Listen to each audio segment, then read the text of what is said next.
সেই চট্টগ্রাম, যেই চট্টগ্রামে আল্লামা দেলোয়ার হোসেন সাঈদী বলেছিলেন, বেশি লাফালাফি করো না, মামু বাড়ি দিল্লি যায় পড়বা। কোরআনের পাখির কথা সত্য হয়েছে। ফ্যাসিস্ট শেখ হাসিনা বাংলাদেশ ছেড়ে তার মামু বাড়ি দিল্লি যেয়ে পড়েছে। আজকের এই ঐতিহাসিক লালদিঘির ময়দানে আমি আপনাদের সাক্ষ্য রেখে বলে যেতে চাই। কাকে বলতে চাই? ওই নতুন জালেম বিএনপিকে বলতে চাই, বেশি জালেমগিরি করো না। তোমাদের মামু বাড়ি হিন্দুস্তানও নয়, তোমাদের খালা বাড়ি মায়ানমারও নয়, সীমান্তের পাশে তোমাদের মামু বাড়ি নাই, খালা বাড়িও নাই, তোমাদের বঙ্গোপসাগর যেয়ে পড়তে হবে।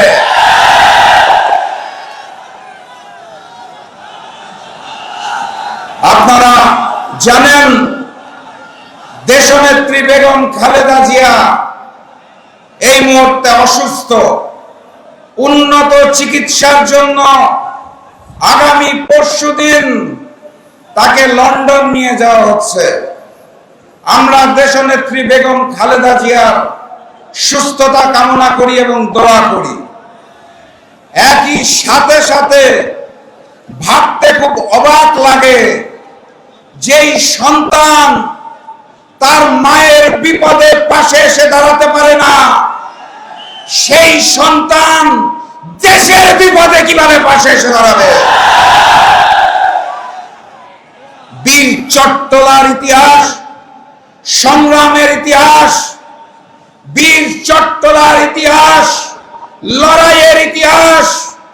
আমি বিশ্বাস করি এই বীর চট্টলাবাসী আগামীতে বাংলাদেশে নতুন কোনো ফ্যাসিস্টকে আসতে দেবে না ইনশাআল্লাহ।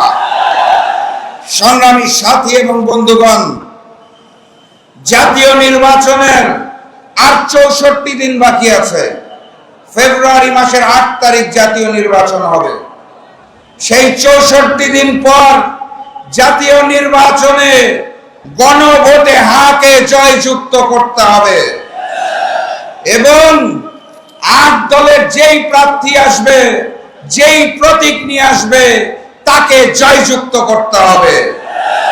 গণভোটে হা বলো, 8 দলের প্রতীকে সিল মারো। গণভোটে হা বলো, 8 দলের প্রতীকে সিল মারো।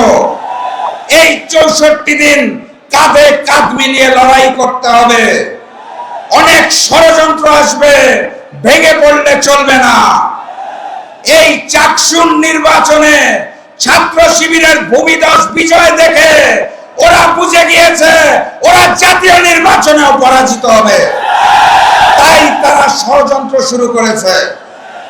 আমাদের ব্যানার পোস্টার ছিঁড়ে ফেলা হচ্ছে। আপনারা শান্ত থাকবেন। আপনাদের বলতে চাই, উহারা প্রচার করুক হিংসা, বিদ্বেষ আর নিন্দাবাদ। আমরা বলিব সাম্য, শান্তি, এক আল্লাহ জিন্দাবাদ। আবারও দেখা হবে, আরো কথা হবে ইনশাআল্লাহ বিজয়ের ময়দানে। নারায়ে তাকবীর, নারায়ে তাকবীর।